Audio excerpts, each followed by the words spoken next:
বাবা বুড়ো শিবের চরণে সেবা লাগি মহাদেব।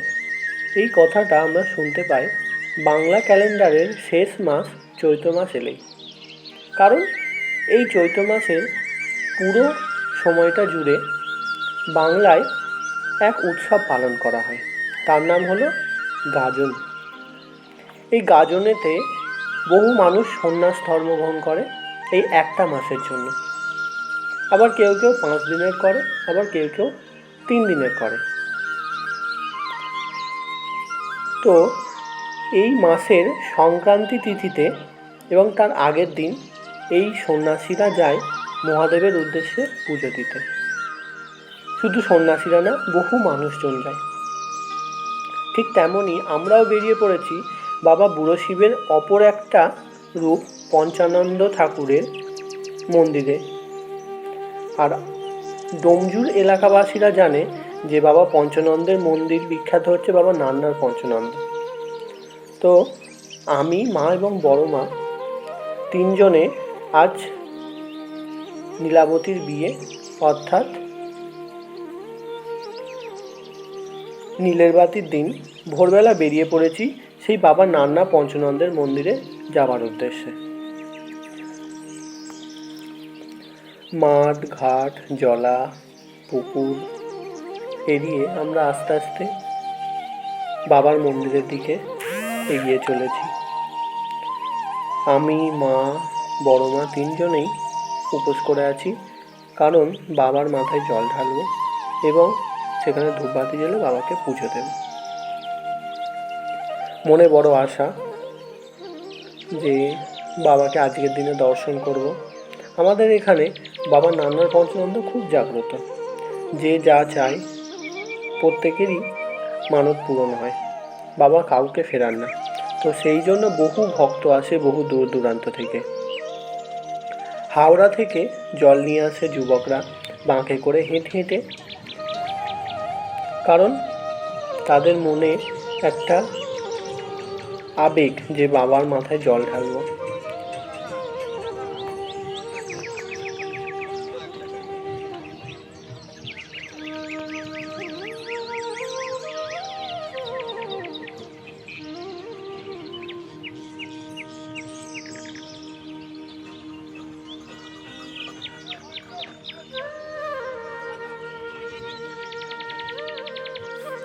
আমরা নেমে পড়েছি, এবারে মন্দিরের দিকে যাচ্ছি।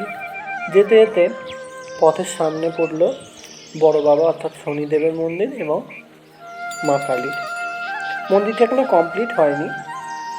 তো মন্দিরটা আনকমপ্লিট হয়ে আছে, তো তার মধ্যেই বাবার গাজন উৎসব পড়ে গেছে, সেই জন্য বহু ভক্ত আসছে, অনেক সতী মায়েরা আসছে এবং এখানে সাবিত্রী সত্যবানের মূর্তি বসানো আছে, সেখানে সিঁদুর দান করছে এবং নিজেরা সিঁদুরে সিঁদুর পরছে এবং শাঁখাতে ঠেকাচ্ছে, প্রণাম করছে, যাতে সাবিত্রী সত্যবানের মতো তাদের স্মৃতি সিঁদুর যেন অক্ষয় হয়, সেই মনস্কামনা নিয়ে। এবং বড় বাবার সামনে ধূপবাতি জ্বালাচ্ছে আমাদের শনিদেবের উদ্দেশ্যে। এখন যেহেতু বহু মানুষই শনিদেবের উদ্দেশ্যে বাতি দেয়, কারণ এখন শনিদেবের সাড়ে চলছে, সেই উদ্দেশ্যেও অনেকে দেয়, আবার প্রতি শনিবারও সকলে দেয়।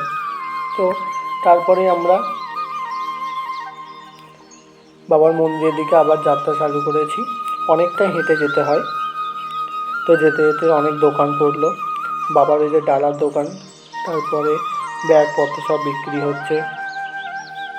বহু মানুষ কুমড়ো নিয়ে যাচ্ছে, চচ্চড়ি নিয়ে যাচ্ছে। এখানকার মানুষেরা বলে যে এখানকার কুমড়ো হচ্ছে বাবার দান, ওই জন্য এখান থেকে কুমড়ো কিনতেই হয়।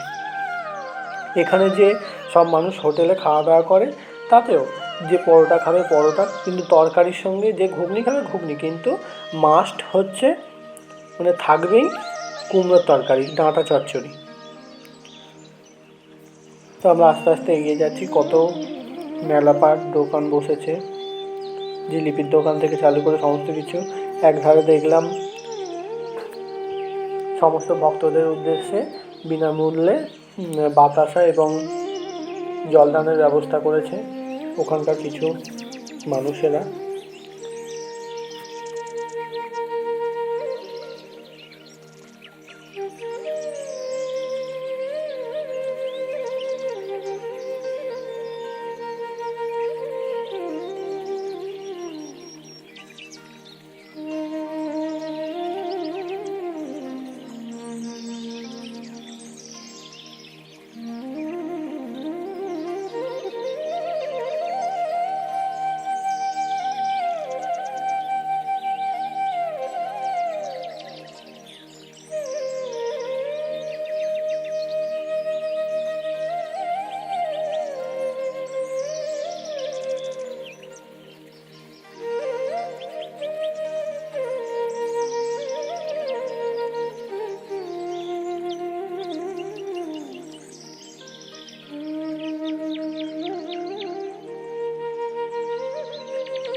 প্রথমেই বলি, এখানে কিন্তু বাবার কোনো মূর্তি নেই। বাবা এখানে ঘটে পূজিত হন। অশ্বত্থ গাছের গোড়ায় ঘট বসানো আছে এবং সেই ঘটে বাবার পুজো হয়। বাবার ইতিহাস অনেক বড়, তো এই ছোট্ট ভিডিওতে বলা সম্ভব নয়। তো আমি ছোট্ট করে বলি, যখন নবাব আলীবর্দী খাঁ মুর্শিদাবাদ দখল করে যখন হিন্দুদের ওপর অত্যাচার চালু করেছিল, তো সেই সময় বহু মন্দির ভেঙে ভেঙে তছনছ করে দিচ্ছিল, বহু মানুষের ওপর অত্যাচার করেছিল, বহু সনাতনী হিন্দুদের ওপর অত্যাচার করেছিল।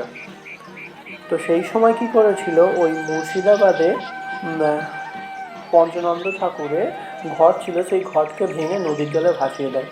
তো সেই ঘট নাকি আস্তে আস্তে সরস্বতী নদী দিয়ে বয়ে এসে আমাদের এখানে এই নামনা গ্রামে ঘাটে এসে পৌঁছায়। তো পরবর্তীকালে এটা ওখানকারই এক বাসিন্দার মাধ্যমে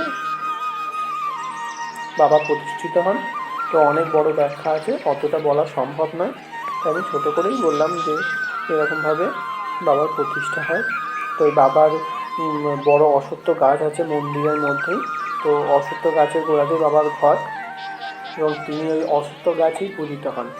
এবং এই অশ্বত্থ গাছের গোড়ার মাটি নিয়ে গায়ে মাখালে অনেক নাকি পঙ্গু রোগও ভালো হয়ে যায়, অনেক মহামারী রোগও ভালো হয়ে যায়।